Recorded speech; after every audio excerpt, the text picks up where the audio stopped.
Hey guys, Jen here. Wanted to make a quick video to share with you guys what kind of equipment you will need for the Masters hammer and chisel. Been getting a lot of questions about that, and I know not everybody has a lot of dumbbells and weights at home or a weight bench, so I want to assure you that you can still do this program and use modifications.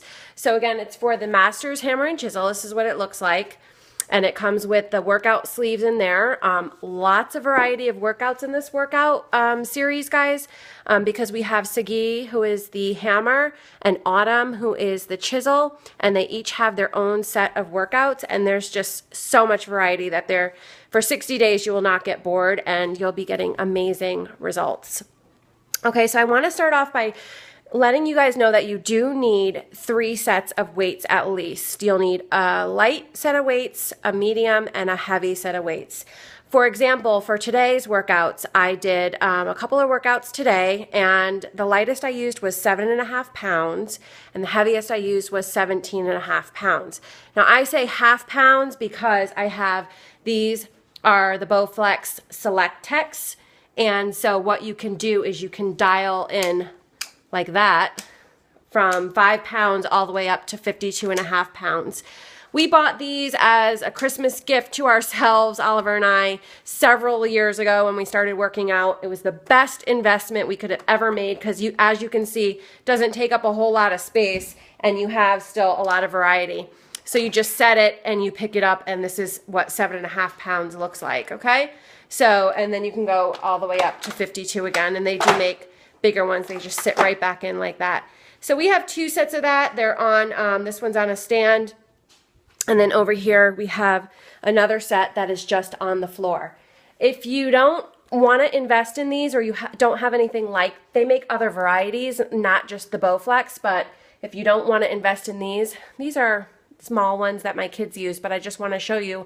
You can go to Walmart or any sporting goods store, Target, even TJ Maxx sometimes has handheld weights like this, and I would recommend, getting like a 5 pound, 10 pound, 15 pound, or 20 pound, and just get 3 sets of weights on hand that you can start working with, and then you could figure out if you need to go and get eventually heavier weights for squats. A lower body, you're always going to use heavier weights, and upper body, like today, I use the 7.5s to do some flies like this for your shoulders, and we were doing 3 sets of them, so that was plenty heavy for me. But on the lower half, when you're doing squats, sometimes you can get up to like 25, 30 pounds. And so, use what you have for now, but you'll have a couple of months to maybe make that investment for yourself. So you'll need 3 sets of weights. Next, we are doing a lot with a bench. And so I did finally make the investment to get this bench during Cyber Monday. It's a Bowflex as well, and it was like $92 on sale at Walmart.com, but it's now $150 at Walmart.com. It was hard to research and figure out which bench I actually wanted to get, but you can see that big equipment that Oliver got for himself back there, and that bench I can't use for a lot of the moves, so I made the investment to get this for myself, $100, and this winds up easily folding down to a flat bench. As you can see, it's flat there, and then it sits up at an angle, and then it sits all the way straight up for shoulder presses, and it has a little to keep your legs steady here at the bottom, which is really nice. So if you don't have a bench, here's what you use. I used this for a long time with Body Beast, guys. This ball, because I'll show you what Oliver used, but we just recently, when we redid our workout room, put this new equipment in the room. Before that, we did Body Beast for years, which is, lifting weights, and we didn't have this stuff. So I used to use the ball, and you would just sit on the ball, and you'll see you just easily roll yourself back, and now you're laying on the ball, and you can do chest press this way.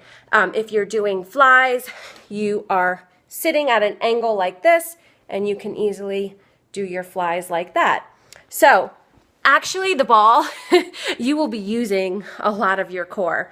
So it's good. It's called a stability ball for a reason. You are keeping yourself stable at the same time, so you have to be really careful, but you can make do with the ball. What we also used to use, and sometimes you can find this at sporting goods, they're a little bit cheaper, is this step. This is that traditional step that people used for step classes. You might remember that from like years ago. It comes with risers, which are right down there underneath that barbell. See, there's 2 risers. And we would put the risers underneath and use it as a bench. We would put all 4 risers at the top and have it as an incline bench. So that's what we used the whole time we were doing Body Beast, and we made it work. Last case scenario, worst case scenario, you have your floor, and you can do a lot on the floor, and I don't mind the floor at all. So bench, stability ball, step with risers, floor is an option, and you know, just make your way and work your way up and make the investments along the way. That's pretty much about it. Oh, one other thing, quickly, people see me sometimes working on the pull-up bar. I'm not very good at pull-ups yet. I'm working on it. And so, you know, either I will try to use the pull-up, or you'll use one of these bands, you wrap it around either your door jamb if you don't have a pull-up bar, or you can wrap it around the pull-up bar and you can use this as a pull-up and effect. So I've used this for a long time as well, and I still use it. That's pretty much about it, guys. Otherwise, you have your DVDs. If you're doing it on demand, you use your computer or anything that you have that has internet access. And if you have any other questions about this workout, please feel free to ask me. I've been dabbling in it. I officially start January 4th. 3 days in a row now that I've been doing them. I have been super sore. So the only other thing I highly recommend is to get some recovery drink. This is our line of recovery drink. So of course I choose to use this. You can look into what recovery drink is best for you, but something that is going to speed up muscle repair and recovery for you so you're not super sore and you will be encouraged to do your workout every day. Talk to you guys soon. I hope that is helpful. If it is, feel free to share it if you want, and ask me any questions you have. Talk to you soon. Bye.